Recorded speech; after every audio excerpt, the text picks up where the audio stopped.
Welcome to Friday Facts number 387, Swimming in Lava, and I'm swimming with a good friend, Mojo. How you doing, mate? Hello. There's definitely a lot of swimming going on around here currently. Yeah, it's the middle of summer. It's pouring. Yeah, it's Yeah, either on pouring. fire or flooded. There is no halfway in between in Australia.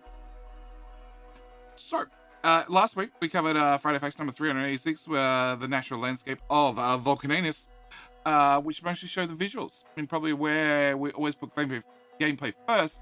So now it's time to find out what kind of greater good you can do on the planet. Mojo, are you planning Yes. greater good for this new planet? If good, you mean by mining all of its resources with maximum efficiency, then yes. And I'm removing planning all the greater good. rocks. Can't forget the rocks. Removing all rocks, cliff, and native inhabitants. Yes. Well, sorry, not removing them, bringing democracy to the native inhabitants. Giving them friendship pellets. Yes. Yes. Extending the bullets of friendship. No. Friendship pellets. You gotta say it, friendship pellets. Okay. Planet design start. So early in 2021. Peacekeeping missiles. Early 2021, when Kovacs and I, being V, we're trying to make a high-level general plan of what the expansion should be. It's obvious the direction led upwards to space, which in our eyes kind of automatically meant it was also visiting other planets. The obvious next question would be, what is the planet? What does it mean? How's it different from Navas? And how many of them do we want? So, Mojo, I had to look it up. When was Factorio 1.0 released? A shockingly long time ago. So it was like September, I want to say, 2020. Yeah, about then. August, September, somewhere there. And then January 2021 is when 1.1 came out, which fixed spiders and a whole bunch of other things. Yeah, it was like 6-7 months later. It was like, it was the first week or two of 2021. So it was very, very early 2021 we had Factorio 1.1 drop. And then since then, it's all been about, well, the expansion 1.2, 2.0 DLC, yes. So they've been working on this for a good almost 3 years at this point. Yeah. So, in Factorio, how many Beginning planets? of February for 1.1. What was that? I thought it was January. Oh, yeah, 30th of January, 29th of January. Okay, I don't know. I looked it up earlier and I forgot to save that tab. Anyway, progression has always been linked to science. Intuitive, the new planet would yield new science pack, unlocking more parts of the technology tree often meant a lot of progress is very linear. With some exceptions, you can choose progression in different order, being utility and production science, which was added in 16, I want to say, Mojo, right? The Utility and production. That was 15. 15? 15. Okay. Ultimate, you arrive at a single goal at the end, so we knew one planet has to be the last. Since a significant part of the expansion is the space platform with space logistics, it's hard to imagine the expansion with only one planet. In fact, we think less than 2 to 3 additional planets isn't quite making good use of the space logistics. That left us with 4 new planets as the sweet spot between satisfying progression and minimal repetition. Also, as I read this sentence for the first time, because I read the Friday Facts several hours ago before Mojo woke up, mods. There are going to be mods in the future that are not going to touch the base game. They're just going to add new planets. That'd be interesting. Imagine alien biomes mod, an expansion alien biomes mod just adds 1,000 new planets. Look, you could have lots of mods. Like, so you could have mods that just, they're like add biters and stuff, but they only appear on brand new planets with brand new technology, with brand new weapons to deal with said biters. So you could now have a situation, because the problem you have with Factorio currently is when you play through the whole game and you get to the end, if you want to add mods at that point, there's not a lot of options to really change the gameplay, because they require you to research stuff earlier on and build up towards, you know, late game fighters, changes of the whole tech tree, all sorts of things. It now means you could play through the whole game, and once you get to the end, you finish the game, you've launched the mega rocket, we'll call it, because it's now on a different planet, that something. Spaceship, we're going to call it a spaceship. It's not going to be a rocket anymore, a spaceship. Spaceship after you finish the new 4 science packs. You could then install a mod that gives you 5 new planets with 5 new lots of biters, with 5 new lots of biter-related technology research to deal with these new biters, for argument's sake. Potentially, yes. Or a new planet that gives you tin, and you now need to add tin into your production lines for more optimized smelting of whatever. So it's But and it implements it in some janky way that makes it nearly impossible to do in less than 1,000 hours. Yeah, I didn't say Pyanodons, did I? I mean, you say mod, and it's sort of implied these days. Well, this is true. You could have base game, like finish base game, and then install a Pyanodons Lite version that just applies after base game's finished. So yeah, for me, just thinking about that one example, I think it's going to make a lot of people who play through the end game who want to keep playing and after they've got the robots and all this sort of stuff, give them the opportunity to rather than going back to the start. Because I know a lot of people avoid going back to the start because they don't want to deal with Burner City again. After you have Power Armor Mark II and everything else, you don't really want to go back to Burner City. So my mind's on a bit of a tangent, but I was thinking, sure, I think there's a mod that actually changes like biters into weeb waifus or something. Yeah, there is. Sure, I've seen that at least once. We're going to leave that there. There is. At least it changes the character. It changes the player character. Yeah. Oh, yeah, there's plenty of those. Yeah. Okay. So they're not all a ball ache. Yeah, we're gonna Mojo back in your corner. Okay. What different recipes and resources? As we've already mentioned, whilst easy to assume numbers remain to be the location of the main factory for most, players really want to avoid the situation where new planets just became mining outposts.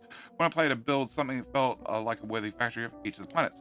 I feel on a planet you will have to need to launch a rocket again or to get back into space. At the start of this is more of a throwback to again experiencing the stranded feeling. This time the process is already greatly accelerated because you have all the technology to research, and your space platform can bring you lots of construction materials. However, building the rocket infrastructure 4 times starts to feel repetitive, so we definitely aim to have each of the planet's recipes simplify or completely skip some parts. Otherwise, somebody would make a blueprint and they would share the blueprint on day 2, and this would be this is how you get back to space after landing on this planet, this planet, this planet, or this planet. Yeah. The expansion generally puts a lot of emphasis on stability of your factory, but it's Factorio, and some things always go wrong. It's easy to imagine your Narvis or space platforms aren't having the best time whilst you're on a different planet. To prevent locking your progress if Narvis gets cut off completely or overrun, we need to include a way to craft pretty much all the rocket parts on any planet. All of this combination means that when finding the theme and resource planets, they should generally slot into some area of Factorio in a nice way, whilst being fresh and unique too. And because we apparently just love contradictions, we want an experience that feels new without having to learn too many recipes per planet. Cool. We confused yet, Mojo? Not yet. Okay, not yet. Cool. Alright, on top of that, adding new recipes made it even more difficult due to the recycler, which was already implemented in the game as part of the quality branch before we started work on any of the planets. So quality we did cover. Yes. What it means is it can't have short-circuiting recipes. So changing how you get iron plates or something in iron plates into gears by a normal means. You can't have a better example because it's going to come up in a minute. You can't have low density structures that require new item B plus plastic equals low density structure. You only can have essentially one recipe for one end item. You could have an alternative recipe, but it needs to come from the same source item. So yes, steel can only come from iron in some form of iron way. It has to come from iron. That way, if you recycle steel in a recycler, technically it won't go back to iron. But if it could, it would go back to iron. But yes, they covered back in Friday Facts number 375 that they already have... Quality was the first thing they built, and they play tested it around about the 1.1 development time, and it was already in the base... Well, ready to be in the base game prior to them even working on Space Age. So quality sort of firmly shoved its way in before they worried about planets and multi-recipes and all that sort of stuff. Yes. So, yeah, if an item has multiple alternative recipes, it's not clear which ingredients should be returned on recycling this item. This makes adding alternative recipes much of a no-no. So we had a rough plan of how many plans we'd like, some general limitations we need to follow, some disconnect ideas, mechanics, and features. And we asked Arendelle to attempt to fill in these brackets with both visual and gameplay themes, which apart from the planet's terrain you've already seen, translates to new recipes and machines. So the first one we're going to talk about is the Foundry. Foundry. The Foundry. Not the other Foundry that comes into early access early next year, I believe it is, but this is going to be this Foundry. This Foundry that won't come into early access till, well, look, it might be next year for 2025 to February 31. Yeah, that's probably accurate. Yeah. So the Foundry, which I hadn't realized up until now, and yes, Arendelle does the 2D flat image on the right, but he also does the animated, I want to say, Blender. The animated Blender image on the left. All right. The visuals. Yes. He renders the visuals. Yes. That's even worse, Mojo, but sure. Yes, he does the animation as well. Animated animation. Whoever would have thought that that's the thing. The animated visuals. Yeah. Of the concept. Yeah. Okay. Visual design of the Foundry. Heavy industrial, powerful. Oh, it's often enough for Endo to create concept art just by drawing it. Just by drawing it in 2D. But this machine has a lot of massive moving parts with a lot of rotational movement, looping animations, space restrictions for each part. This made Arendelle block off most of the main ships in 3D. Also do a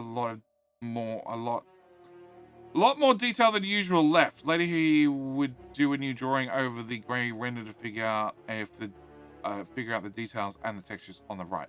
From there, it was up to Jersey again to build the monster in the final form. And yes, we have wonderful video, which has back to start. Sound. Bad video. Sound and video. Sound and video. And it sounds very heavy. Also slow, I should add. Speed modules will fix that. Yeah, speed modules will fix that. But it sounds very slow. Speed beacons would make this thing rip along. Well, see, the thing is with Factorio, if you add speed modules and speed beacons to a thing, it also speeds up the animation. And now we have beacons which can have quality in them. Plus we have modules that have quality in them.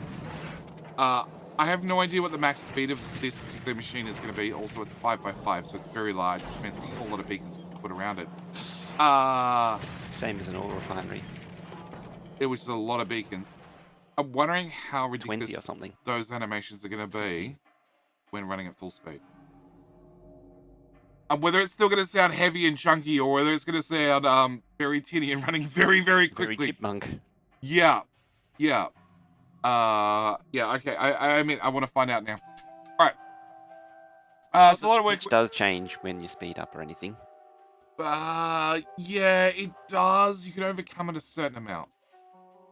So a lot of work went into the sound design between Ian creating the sounds and Dione. Let's go with Dione. Implementing a new sound system for how entities can play sound. Sure, you expect a Friday fact about that one beautiful day. For now, we just marvel how the Foundry looks and sounds. So I'm interested in that Friday facts because Factorio's sound design's been all over the place over the years. It's always been a bit of an afterthought. Yeah, and they've updated it, they've changed it, they've added things, they've fixed things, then forgot to put in the artillery sounds for like a year and a half after putting it in the Friday facts. Oops. Yes. Your most favourite thing to talk about, the artillery sounds. They made great sounds, and then they left the shit ones in there for a year and a half after releasing like multiple versions. Yeah. Okay. It's more than just Vulcaninus' furnace, right? From visuals, it appears to be requiring a lot of energy to run, but what do we get for investment? The foundry can handle molten metals or even lava itself. The unique recipes on this planet about tungsten processing, which eventually leads to the meteorological science pack made in this machine. Oh, so it's an assembler as well. Yes, it is. I missed that part. Yeah, that's what I was explaining to you before we started, or trying to explain to you before we started. You failed. Okay, as been mentioned, how alternative recipes is a problem due to recycling. This isn't the case for smelting and chemical processes, as the recycling return the ingredients of transformative recipes doesn't make any sense. So recycling an iron plate will just return an iron plate with a 25% chance. This is important because we have foundries use different recipes for smelting without any issues. Bringing the foundry back home to Narvis or any other planet feels very rewarding because it crafts very quickly and you can start distributing molten iron and copper instead of finished plates. Better yet, from the molten iron and molten copper, we can make more advanced items like iron gears, copper cables, or even steel directly. Recycling an iron gear wheel will still turn to iron plates, but it's less efficient at making the iron plates from molten iron straight up. Which means that, yes, if we take these home, we'll put iron ore directly into them and get liquid iron out. Okay, so you do. That was one thing that I couldn't understand was, do you put the ore in and melt it, or do you put the ore in, it melts it down internally and produces the output? I'm assuming we're going to have a recipe to put in iron ore and get out iron plate. I Because mean, it's an I wouldn't assembler. mind having it turn into molten, and then you can pipe molten iron around to the different facilities. And then turn the molten iron into iron plate there and then. Yes. That might be an All the option as different well. iron. I mean, something that needs iron plate, gears, and steel, you could do that all in one, like with 3 foundries at the end site. I mean, it's a terrible way to do it, but it's possible. Oh, no, actually, no. For things like military science, it's probably not a bad idea. Actually, yeah, military science, it might make sense. Yeah, because it needs iron, steel, a little bit of copper, and coal, and of course stone to make the walls. But walls are normally made somewhere else. It's just one assembler. It's much easier to make it as bricks and bring in bricks. Yeah, whatever. Bricks get turned into concrete, so you just siphon off a bit from your glorious concrete production. No, my concrete production is built to scale. Built to scale, built to ratio. It only makes concrete. The whole world needs to be needs to be covered. It is built to ratio. The bots are always busy. As soon as that stuff comes out, it's off and flying. All right. Yeah, whether it comes out as an iron plate with the 50% productivity bonus, or whether it turns into an iron liquid, which then you need to plumb into another machine to turn an iron plate, I guess wouldn't matter. It's just an extra machine if you want to go down that step. But it sort of makes sense for it to only take in ore and turn it into molten iron or molten copper. And then if you want to convert it from molten into a solid, then you need a second machine. But 50% productivity bonus is a nice bonus. It's a good bonus. Yeah, a very nice bonus. And like the animations are super slow, but these are outputting material reasonably quickly. And also because we want to make the rocket production easier, Foundry can also craft the normal recipe of low-density structures. Copper and steel plates for low-density structure are much easier to craft too. And yes, 50% productivity bonus with On 4 top of module that. slots. Yeah. Assuming you can productivity these as well with productivity modules. Well, it says productivity. 50% productivity bonus, which can be further boosted with the machine's 4 module slots. So yes. Yes, these are designed to go up to 90 or above with legendary modules if you decide to turn on the quality mod as part of your Factorio playthrough. It also depends on whether or not these have a productivity research as well, which was alluded to in a previous low facts. density structures, I'm pretty sure did. So, and that's the base for low density structures outright. So I would assume anything that crafts low density structures, being probably only 2 machines, being this and an assembler, automatically get that productivity bonus kicked in as well. So yes, and then we come on to the big mining drill. Tungsten ore is hard to mine with normal mining drills, and normal mining drills aren't capable of it. At the start, you find tungsten and rocks all over the surface of Vulcanatus. See, knew the rocks were going to be annoying. But with this mining drill, you can start to mine in large quantities the way we like it, straight into our belt. The new usurper of natural resources, new explorer of planet surfaces, new cause of mass pollution powerful enough to mine tungsten ore. So, the visual design of the big mining drill. Mining drills are an essential part of Factorio. I even argue the most... It's kind of important. Well, they are super important, but they're sort of ones that you run out to the outpost, you paste down, you ignore, whereas assemblers, you set a lot of them manually. That's a lot of manual labor. You need my outpost blueprint that builds it all for you. So you just ghost it down the entire thing, and then it builds it. Yeah, I ghost them down in great swaths, but normally I just go look for the biggest patch I've got available and just go copy and then paste it where I am. And it gets me 90% of the way there. Train station included.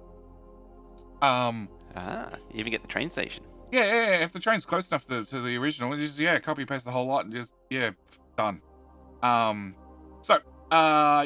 still think the assembler's more important than a mine and drill. Like, don't get me wrong, miners are important, but the assemblers you spend more time looking at, more time dealing with. Outposting in Factorio, I don't know. I think after I've done the 10,000 outpost, it's sort of a little blasé for me. It gets a little repetitive. The brain just switches into auto gear and it just happens. Mining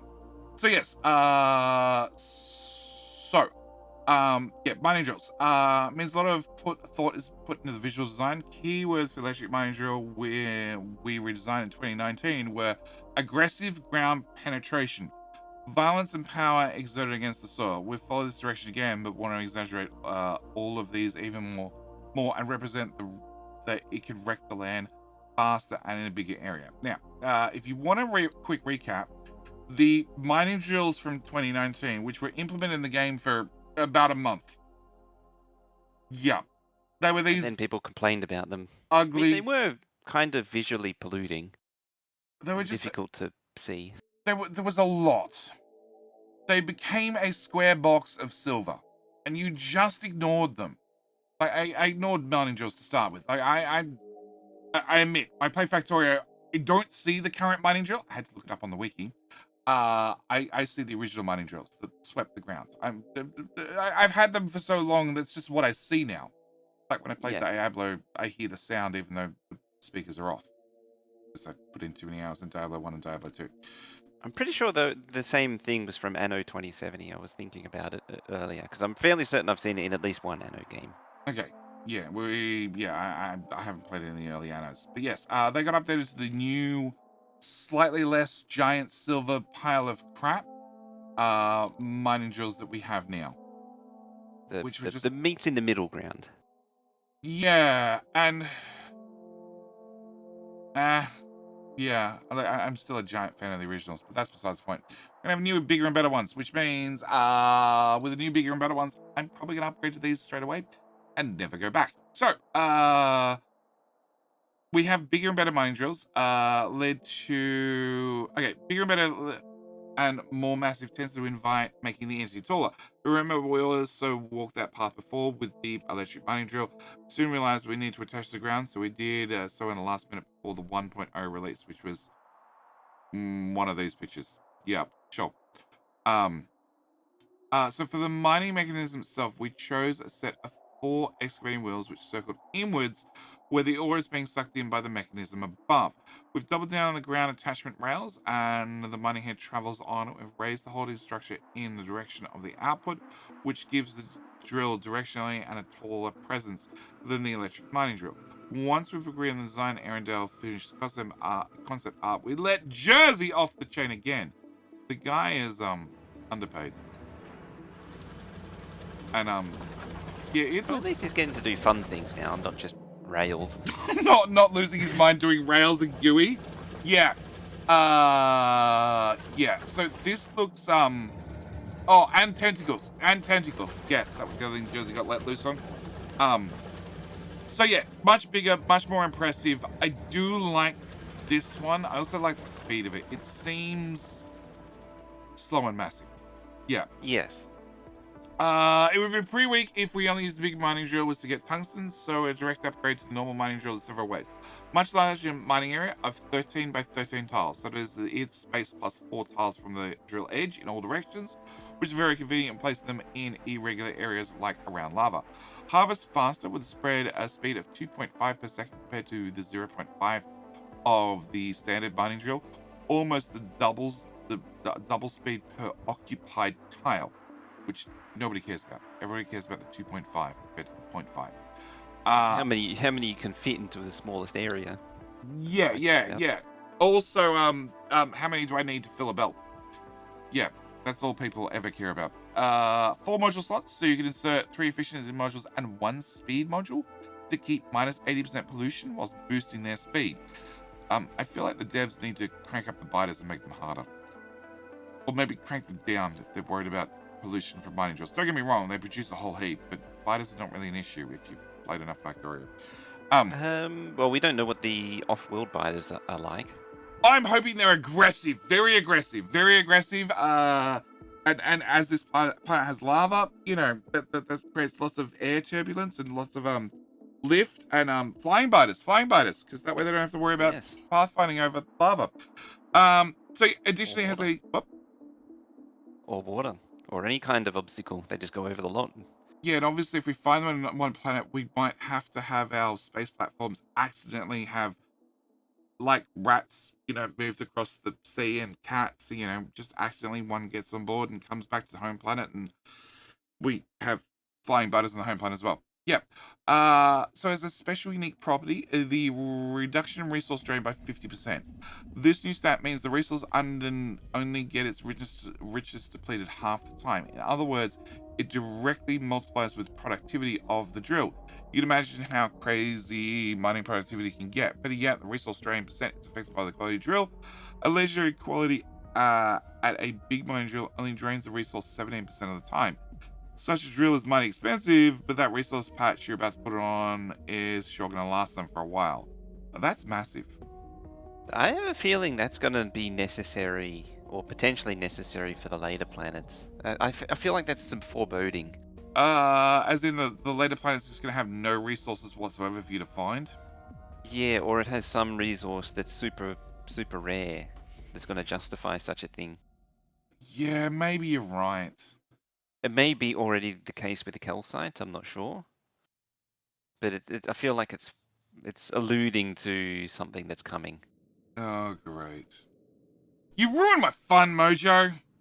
Me and my big brain things. Yeah. Okay, so new mining drills, very, very impressive. As you might notice, actually go back to the video. This does not have a connection on the back of it for plugging in acid. But yet, these ones do. And acid's at the, second tile in from the front and at the rear. Uranium. Yeah, for uranium mining that we know of so far. Uranium. There's probably going to be more. Yeah. And yeah, they look very mean and very aggressive, and I really like them. I also like that the LED is now actually big enough that you can notice it. You can actually see that it's actually stopped or run out. Yeah, well, this one, we've got one here that's flashing because it's doing both coal onto a uranium belt. Yeah, the uranium's blocking it. Yeah, and that you can actually notice that, yes.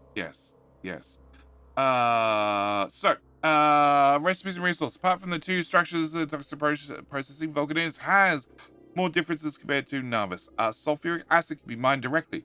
There's no water on Vulcanese, so water is instead created from sulfuric acid. There's no oil, but coal is plentiful, so we've moved coal liquefaction to Vulcanese. Also added a simplified version, which doesn't require heavy oil to kickstart it. So I wonder if that's gonna be That's actually a nice change. Well, I'm wondering if we have an intermediate coal liquefaction like we have with normal oil processing, where you have one step of the process that's just going to do heavy oil, and then a later technology that does normal coal liquefaction that we're used to. Well, as they said, they simplified. Oh, yeah, they're adding a simplified version, so it suggests that that this is a variant of the old Variant of the that only regular does one. heavy oil, and then you need to crack it to everything else, which is going to be slightly annoying. I mean, it is nice that the coal not having to jumpstart the coal liquefaction, because that's really annoying. It is really annoying. It is. You gotta find some heavy oil and put it in a pipe or put it in a barrel or whatever and move it somewhere else just to kickstart the process. So yeah, it's annoying. Don't get me wrong, but yes. There's no uranium. Oops. Which is good because now you have lots of sulfuric acid, free and easy. Just no uranium to use it on. Lava is used as a resource and processed in foundry in molten iron and copper with stone as a byproduct. The planet has no natural stone, iron, or copper ore deposits as a result. And calcinite is a new resource used for clearing, purifying ingredient in various recipes like sulfuric acid neutralization, lava processing, or melting iron and copper ore. So that means if Does you're that gonna mean that, so if there's no water, does that mean you're basically stuck on solar power? or some sort of burner power, or you take your sulfuric acid and you neutralize it with the calcite to get water to then make a steam engine. To then burn, presumably, solid fuel? Yeah, probably. Because you're going to, To then yeah, have the to do water any kind of burner, you basically need water. well, to then have the water disappear, so that means you need to keep the process looping. Yes. So yes. But calcite is used as a resource for cleaning and purifying ingredient, blah blah blah, lava processing, or melting iron/copper ore. So it does mean if you're going to take these foundries home and you want to put iron and copper ore into them, you need to You're going have to need calcite. calcite also on the home planet. Which Or means you need to bring it to the home planet. Which, shipping you it. know, Yeah. do you know what? I just confirmed what I said earlier, just before, What? about calcite. Or with there being super rare, resources that will demand the high tier. The resource reduction. Yeah, the resource reduction.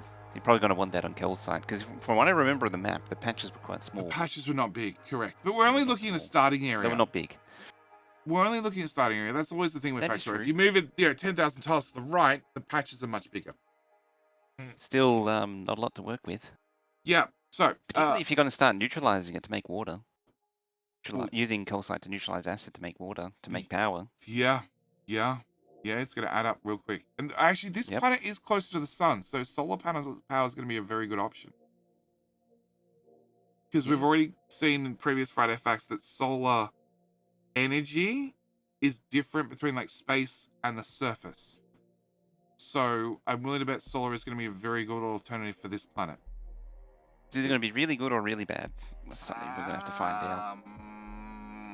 Yeah, I'm willing to bet it's going to be very good.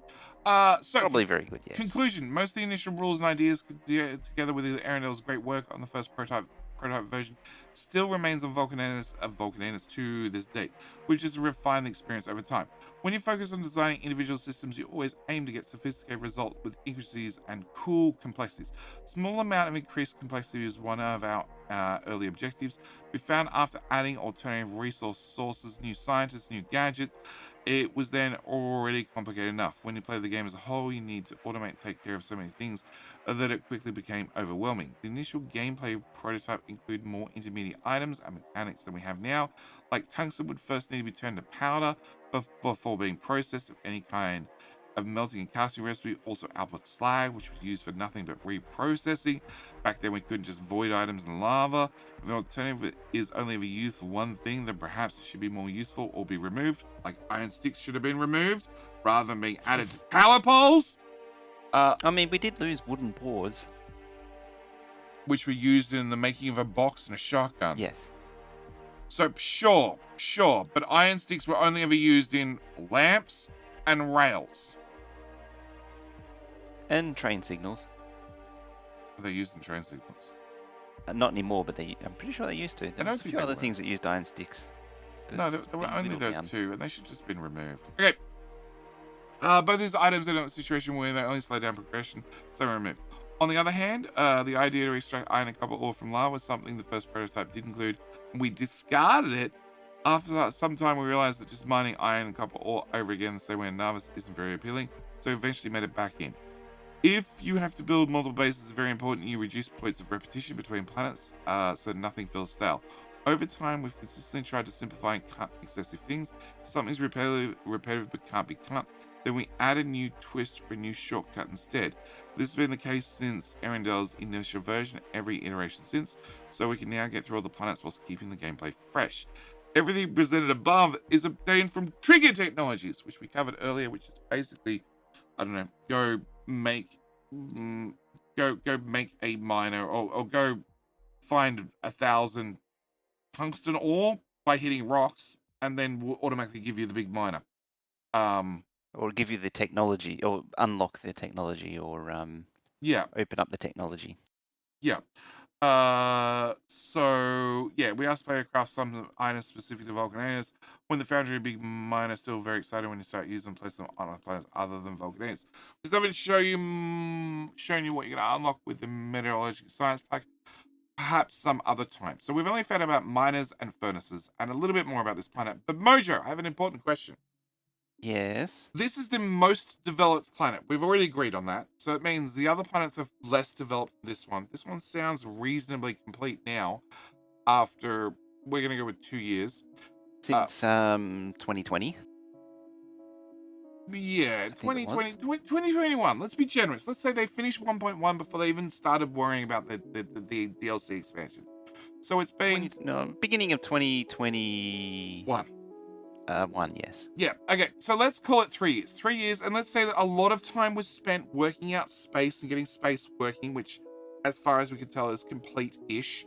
And then we spent a lot of time working on this planet. So in theory, getting the next 3 planets together should be quicker.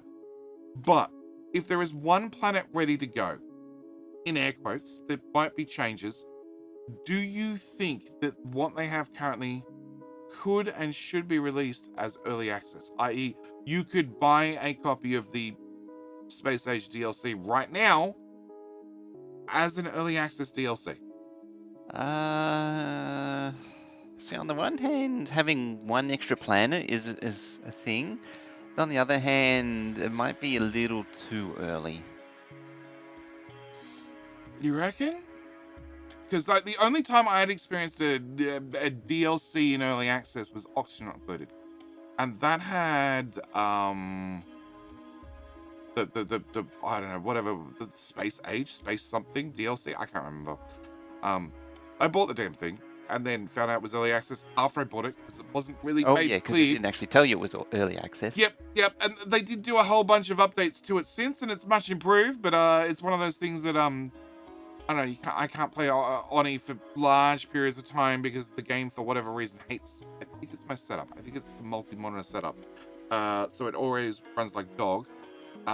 So I've never got super far into the game. But each time I have, I've sort of got to the end of wherever we're up to, and then in Oni's case, they added new content, and then there's no proper way to migrate your current save over to the new version. So, well, there might be for 1 or 2 versions, but not 3 or 4 versions in the future. So then you need to start again and go from there. Yeah, if you want the Hermit and the other credit things. Yeah, these things don't exist. Got to start over. Yeah. So you need to start from scratch again. So Factorio's generally been better than that. I don't think there's been much times we've lost things or and had to make a brand new save to go forward. So, yes. You still think it's a bit too early? Yeah, I mean, Factorio already was in early access, but they never half-released things. They always gave you the complete package, like with the major updates. Yeah, and this would be the same. So you'd buy it now, and you get access to one planet. And then in 6 months, 3 months, a year, we all know what speed the team at Woob works at. They make excellent code with very few bugs. They're just super fast about it. But it means you get a new planet.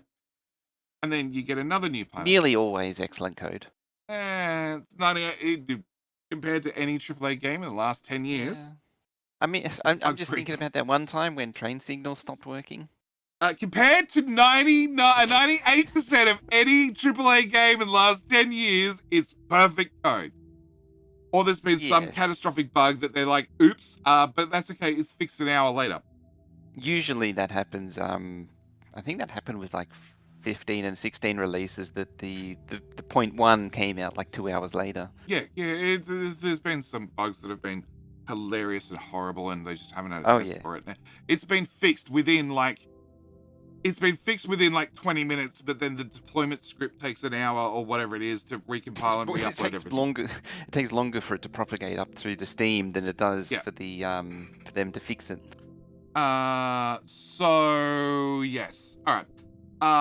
I think personally they could do early access right now, and I think there's potential for once the planet is complete and they have the systems in place, then it would make sense. I'm assuming this particular planet is either complete or it's at 90% complete. The only reason it's not complete is because the 3 planets later is not complete, and we're waiting for a decision to happen there, which is going to impact this planet. All right, I think that's probably their point they're at. But yeah, I think they could do early access right now. But I also think I don't really have anything else to add to this Friday Facts. It's interesting. It's cool. I want the new miner. Yes, and the foundry. Yeah, and the foundry. But I think I want the new miner, more than anything else. As you pointed out earlier, being that's 5x5, it's going to be the perfect size for direct mining into trains. Yeah, Reddit is already firing up about that. Yeah, because if you add a power pole, then it's 6. Yes, and it's the perfect width. Yeah, it's the perfect width to line direct up to the coverage train. is perfect and everything. Yeah, the coverage is massive. And some would say the fact that they have that resource reduction means that, yeah, you don't have your iron patch or your patches having strips taken out of them as you've mined them, drying patch by slice by slice as you've run the trains through them. Or at least less so, because the resources are going to last longer. But yeah, I think with all that said and done, I think we're done with this Friday Facts. So I had one final note. Yep, yeah, sure. With the foundry. So if it felt like to me, it's like the planet's signature building. And that made me wonder if every other planet is going to have some kind of unique signature building like the foundry. I think every planet is going to have some sort of building that looks very Factorio, but also some kind of process introduced that's unique to that planet. Oh, yeah, they've already said that. They've already said that every planet is going to feel unique in its own special way.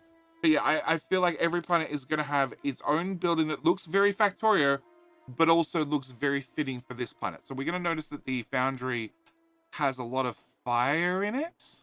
Yeah, it's very sort of lava planet Quake 2 looking. Yeah, it's very much on fire, just like the rest of the planet. And I think that that's going to be, we're going to find, I don't know, there's going to be an ice planet probably, because, different planets, different orbits, different spaces from the sun. There's probably going to be one that's going to be very, very cold. So I'm willing to bet there's going to be, somehow that planet is going to look very, very cold all the time. Or that building is going to look very cold. Made out of glass? Or look very glass-like? Yeah. Yeah, there'll be something, and I'm willing to bet that yes, you're gonna go up. Anybody's gonna be able to look at the game and go, okay, those 2 buildings came from that planet, so on and so forth. But yeah, anything else you want to throw in? No, that's it. That's it. Other than it being Volcanus, not Vulcananus. Vulcanus. Whatever. It's cracking me up every time you said it. I know. That's why I keep doing it. Anyway, that's it. We're out. Thanks for watching. See you next one. Bye. Bye.